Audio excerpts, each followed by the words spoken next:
Alhamdulillah Sobat Share It, saya mau ngopi dulu. Alhamdulillah, wah beda nih. Ini gimana ini? Ada terjadi kecemburuan sosial. Ini enggak. Udah gitu kecil lagi Ustaz ya? Nggak disesuaikan karena badannya kecil ya yang kecil. Kalau ini kan yang gede gitu kan ya. Mbak Dian, aku mau tanya. Gimana Ustaz? Kenapa mau membahas itu? Nggak mau Ustaz. Halal food enthusiast. Iya, Saya tuh pengen, saya juga nggak ngerti tuh. Sobat-sobat Share It semua pasti ngerti ya. Tapi apa sih halal food enthusiast itu? Halal lifestyle Ustaz. Nah, jadi kan kalau kita sebagai muslim memang ada kewajiban untuk menjalankan halal sebenarnya dari apa yang kita makan, dari apa yang kita gunakan, apa yang kita pakai gitu kan. Kalau sekarang itu mungkin karena kita di Indonesia, itu di negara yang mayoritas muslim, orang jadinya udah kayak apa ya? Take it for granted gitu, apa ya bahasanya tuh kayak udah ya udahlah aman semua aman Ya gitu. kayak yang dikecilin gitu lah. Iya. Santai Bahkan lah. kayak acara walimah aja sekarang afternya apa? Minum-minum, party-party kayak gitu kan. Jadi Masa? kan Ustadz masa nggak tahu. Ustadz kan bukan bintang gosip ya. Cuma Nggak tahu, ya asal saya. Ustadz tahu sih Masa? kayak gitu. Makanya saya nggak kan? tahu. Oh Iya gitu, iya. Emang benar gitu? Nggak pernah lihat ya? Hah? Iya Ustadz. Jadi kan gitu. banyak sekali kayak normalisasi kayak gitu. Jadi makanya di Instagram itu fokusnya itu memang lebih kayak edukasi. Hati-hati yang biasanya lo lihat itu yang lo biasa makan itu ternyata nggak halal kayak gitu loh. Jadi kayak lebih menginformasikan sesuatu yang kadang kalau Indonesia tuh sifatnya apa ya, viral terus FOMO kan, kayak Ya, FOMO. kayak dia ini pengen cobain tapi nggak merhatiin dulu ini halal atau enggak. Nggak taunya nggak halal, kan banyak banget yang kayak gitu. Jadi di sini emang dan sayangnya kan memang kalau ustadz pada umumnya kan emang biasanya bahasanya lebih ke fikih yang mana nggak mungkin bahas restoran, review restoran gitu. Jadi di sini emang aku tuh fokusnya buat ngasih tahu nih restoran yang ini, restoran yang ini, restoran yang ini, karena kan ustadz pasti nggak ada waktu ya untuk mereview restoran gitu.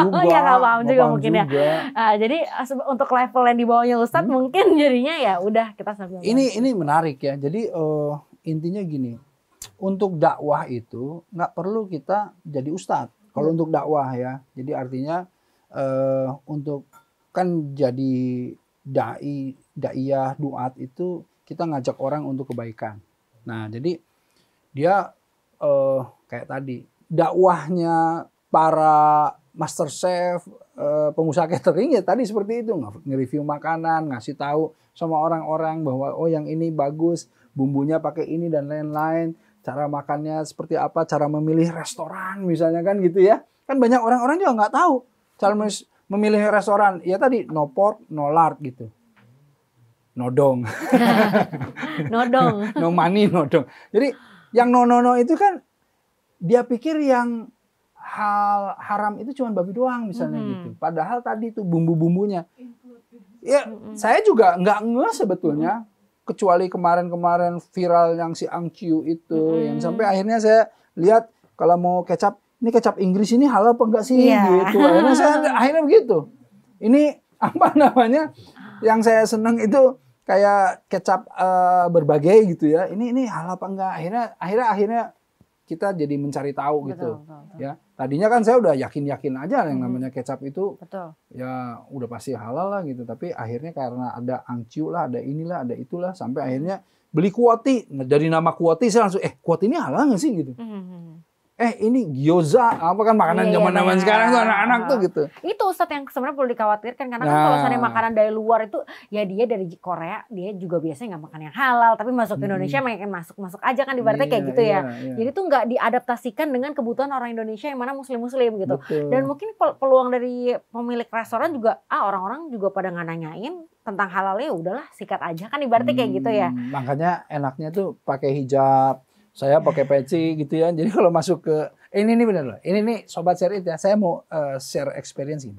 Pernah saya masuk ke satu restoran ya, yang kemudian saya kan pakai peci. Ya. Set gitu. Terus dia lihat Ustadz ya, mungkin dia pernah lihat saya atau apa. Ustadz mohon maaf. Jangan makan di sini. Ada yang enggak halalnya? Aku bilang gitu.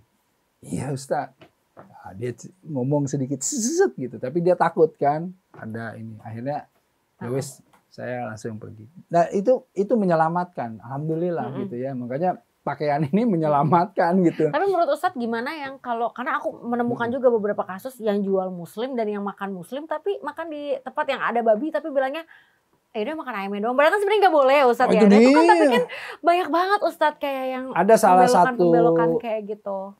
Supermarket ya. Oh ini jadi bahasnya yang agak-agak ini ya ngeri-ngeri sedap. Ada salah satu supermarket yang saya masuk kemudian saya mau beli daging nih gitu. Tiba-tiba saya tanya, ini ada babinya nggak? Oh dipisah Ustadz, ada di sebelah sana katanya. Tapi dipisah. Peralatannya dipisah, semuanya dipisah, ininya dipisah, ininya dipisah. Saya nggak jadi deh, saya bilang gitu. Walaupun dipisah, kemungkinan, walaupun berapa persen kemungkinannya? Ya mau 1%, 0, sekian persen kalau udah tercampur, sulit. Iya, najis. Nyucinya bareng-bareng aja udah nggak bisa. Karena yang namanya, kalau kita bilang babi itu, sampai ke zatnya haram. Kan kalau alkohol, dia zatnya nggak haram. Dia akan haram kalau misalnya kemudian dikonsumsi. Kalau alkohol dijadiin obat luka gitu kan nggak haram gitu. Nah, kalau yang namanya babi sampai ke mohon maaf Afwan ini sepatu-sepatu ya. Kan ada yang pigskin. Iya, itu juga nggak boleh. Tas-tas perempuan yang ada pigskin itu juga nggak boleh. Karena zatnya sudah diharamkan gitu. Nah, yang seperti ini tuh sebetulnya harus diedukasi, harus di-awareness lagi gitu ya, sama influencer, sama ya semua yang kalau Ustadz belum tentu bisa kemudian masuk ke review restoran dan lain-lain. Iya benar. Dai-dai inilah yang kemudian bisa gitu. Terus satu lagi, pernah ada pengalaman ini kan, katanya ke luar negeri. Tinggal di gimana Swiss. tuh? Tinggal di Swiss berapa lama? Tinggal di Swiss waktu itu 1 tahun sih. Wah, gak enak makan 1 tahun. Makan lah Ustaz. Makan ya? Masak. Masak tapi sendiri untuk cari daging yang halal tuh harus keluar kota. Nah. Harus keluar kota. Nah, dari gimana tuh? Jadi emang kan di dalam kota nggak ada? Nggak ada. Jadi potong sendiri dong. Ayam potong sendiri ya Allah, melihara ayam dulu Ustaz. Tapi ayam. alhamdulillah sih naik kereta paling 30 menit gitu sih. Jadinya ya walaupun keluar kota mungkin ibaratnya nggak terlalu jauh-jauh banget gitu. Tapi emang harus nyebrang gitu. Karena emang nggak ada yang jual daging yang halal gitu ya di kota motongnya tersebut. Gimana? Dan yang paling sedih itu ya kalau lihat teman-teman muslim gitu ya makan di restoran fast food yang di sana gitu. Karena mikirnya kan bukan babi nggak apa-apa gitu. Padahal kan di pesawat ya, pesawat. Saya waktu itu pergi nih ke Jerman mana gitu. Terus teman saya tuh bilang, chicken katanya.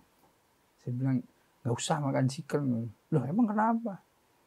Di sini mah semua juga dipotongnya itu nggak halal, saya bilang.